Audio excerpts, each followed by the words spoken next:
And go to Zach. No microphone for Zach.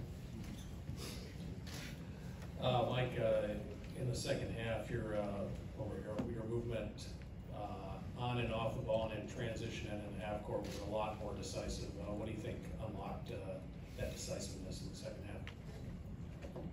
Well, we had a nice halftime talk, but I thought, to start the game, I thought we were a little tight, man.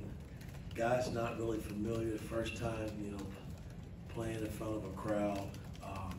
And I'm not using that as an excuse. We missed so many layups around our bigs around the rim, and then we couldn't make free throws. And you got to give them credit. That team plays hard. They won 26 games last year, pretty much got everybody back, and they came in here and they played their butts off the first half, and I thought we adjusted and finally started playing Indiana basketball. And it started with our defense. I thought our second unit was fantastic, man. I thought Gabe came in and got that group, around him, and they started to really defend and got the lead that we needed to have.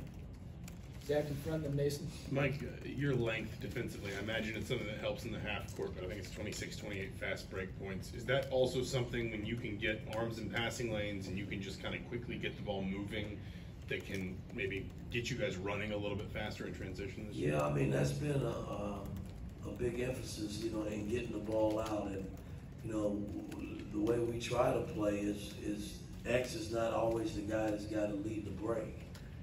That's why we work on ball handling every day. Our bigs can push it, but whoever's pushing it, we have to get ahead of the ball and then make the passes up the floor and create offense that way. And I just don't want to live in a half-court game this season. And I think we got enough talent out there that guys can, make plays. We only had 10 turnovers tonight, so I was pleased in that category as well.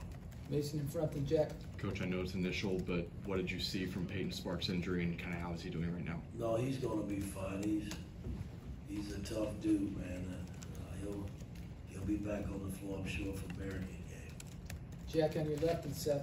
Yeah, you mentioned in the second half kind of the defense in the second unit kind of creating that, and you mentioned Gabe too, how do you think that unit kind of really propelled kind of the team in the second half? Well, again, if you follow me closely in the NBA, I've always stressed that the second unit is just as important as the first unit. And I've tried to build teams that way where if you're not getting it from the first unit, you can go get it from the second unit. And I think we're deep enough we can stay away from injuries that we can sustain that over the course of the season. And I know this is just one game, and we hadn't even talked about Kansas and Auburn and all the big time schools that we gotta play, Connecticut, UConn rather. I'm just trying to build a team of guys that when called upon, they're ready to play. And I thought the second unit, they really responded tonight in that regard. Seth, second row on the right. You guys had a little bit more trouble finishing inside in the first half. Got to go more in the second half. Do you feel like you were getting the looks that you wanted there, and the shots just weren't falling, or were? You that close to the rim. You got a 7-footer and a 6'9" kid, and a 6'8" kid, and McKenzie. The ball was just, it wasn't going in, and I told our guys we were too soft. We got to be tougher. You gotta will the ball in, put it in the bucket. Don't hope that it go in. You got to put it in there. And I thought the second half we were better in that regard. Zion, second row left, and Monty. Mike, I know you've stressed the fact that the three-point shot isn't everything. You guys took a 10 today. I just want to know, is there a certain amount maybe you want you to hit on a 10, or do you want to shoot more going forward? Well, again, I don't put a lot of emphasis on it. If we got them, you got to take them. I'm not telling guys to pass up the three-point shot. And we had a few good looks, but their defense was pretty good the first half that really stymied us from just offensive movement. And again, a lot of that's on me. I gotta get us comfortable in terms of running offense. And I thought the second half we was much better. Our defense kind of generated some easy buckets for us. Monty on your right, and Luke. Woody, coming in today, what were you trying to accomplish, and what were your expectations? Well, just trying to see if the two units could play. You know, we had been kind of playing pretty good in practice with two different units, and granted, we don't have Caleb Banks with us, and he's a big piece to the puzzle. You know, I mean, we want him in the mix as well. But I thought Anthony Little played a great game today, and he's been pretty good in practice as well. So I want to be able to play 9 to 10 guys. I mean, I think if I can do that, we can have something in the tank as we finish the season.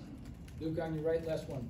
Anthony Walker looked like he was making a few good decisions out there and good plays in basketball. What did you see out of him in the transfer portal, and what did you see so far now that you've been with you?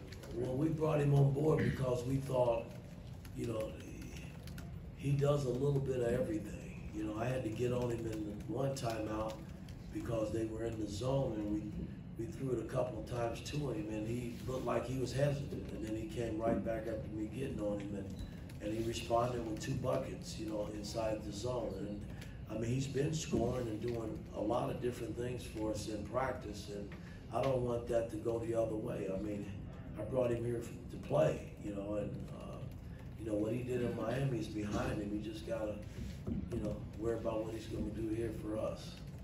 All right, thanks, Coach. All right.